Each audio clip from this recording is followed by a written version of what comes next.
हमारे साथ जुड़ रहे हैं सुरेंद्र जैन जी। रिपब्लिक भारत पे स्वागत है आपका।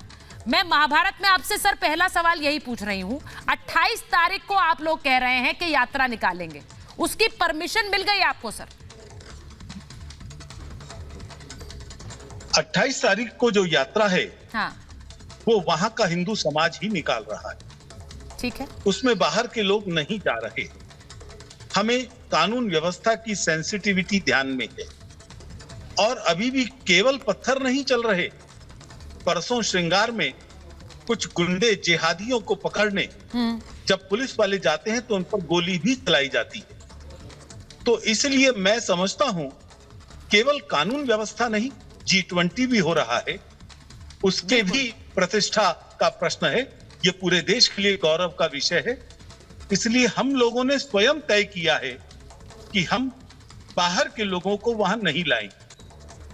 वहां का हिंदू समाज जो स्वयं होकर श्रावण के आखिरी सोमवार पर जलाभिषेक के लिए जाता ही है। आज की प्रेस कॉन्फ्रेंस में आपके पत्रकार भी उपस्थित थे। 16 प्रतिनिधि विभिन्न जातियों के, संप्रदायों के और विभिन्न प्रकार की खापों के सभी पालों के अध्यक्ष वहां पर उपस्थित थे और उन्होंने कहा ये यात्रा हम निकालेंगे और इसलिए सर्व हिंदू समाज के नाम से यात्रा निकल। लेकिन एक बहुत सुखद जानकारी, अरुण जेलदार जी जो सर्वपाल पंचायत के अध्यक्ष हैं, 52 पाल के, उन्होंने जानकारी दी मुस्लिम समाज के भी कुछ लोगों ने एक पंचायत की है, इनको बुलाया उसमें और कहा कि हम यदि आप कहेंगे तो इस यात्रा का फूलों से स्वागत करेंगे। मैं समझता हूं कि वहां के सारा मुस्लिम समाज एक जैसा नहीं है। एक ऐसे भी लोग हैं जो उनको और फायर दे रहे हैं। आप ये कह रहे हैं कि वहां का समाज निकाल रहा है। आपने खुद बताया कि मामला अभी सेंसिटिव है, G20 की भी बैठक होनी है आने वाले हफ्ते में दिल्ली में। ऐसे में परमिशन के बिना ये यात्रा निकालना क्या सही होगा? आप कह रहे हैं हिंदू समाज निकाल रहा है, कितने लोग होंगे उसमें? उसको सिक्योरिटी देने की जरूरत नहीं पड़ेगी? ऐसा है, ये सब कुछ हमने ओपन रखा है।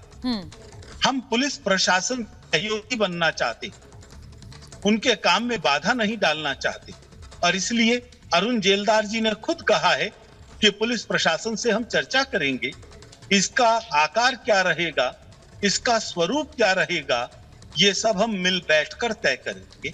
और मुझे लगता है वहां का रहने वाला व्यक्ति अगर जलाभिषेक के लिए जाता है, ये उसका संवैधानिक अधिकार। अगर पुलिस आपको कहती है यात्रा नहीं निकलेगी, मैं आपसे पूछ रही हूँ, अगर पुलिस कहती है यात्रा आप नहीं निकाल सकते, फिर क्या होगा? क्योंकि आपने आज सार्वजनिक प्रेस कॉन्फ्रेंस करके कहा है कि होगी यात्रा। केवल मैं नहीं, वहां के 16 लोग थे और इसलिए पुलिस प्रशासन अनुमति नहीं देगी, इसका कोई प्रश्न ही पैदा नहीं होता। मैं जिस मोहल्ले में रहता हूं, क्या मुझे अधिकार नहीं है वहां जलाभिषेक के लिए जाने का? विषय सिर्फ अब इतना ही रह गया है और इसलिए हमने पूरे देश के लोगों के लिए एक योजना दी है कि आप अपने अपनी जगह पर मंदिरों में जलाभिषेक कीजिए। 11 बजे का समय तय किया है मुहूर्त का और इसलिए बाहर के लोग वहां नहीं जाएंगे। प्रशासन को कोई कठिनाई नहीं हो, ये हम पूरा सुनिश्चित करेंगे। दूसरा, G20 का इवेंट मेवात में भी हो रहा है, तावड़ू के अंदर हो रहा है, ठीक है, और G20 जिसकी अध्यक्षता भारत कर रहा है, पूरे देश के लिए गौरव का विषय है। हम सहायक ही रहेंगे। सुरेंद्र जैन जी, आपकी बात से मैं ये समझ रही हूँ कि आपने प्रेस कॉन्फ्रेंस करके एक बात रखी कि वहां का हिंदू समाज, जो लोग वहीं के स्थानीय लोग हैं, वो एक जलाभिषेक अपने मंदिर में करेंगे और वो एक प्रेस कॉन्फ्रेंस के माध्यम से आपने रखा है। अगर पुलिस उसको सुरक्षा देना चाहे तो वो दे सकती है।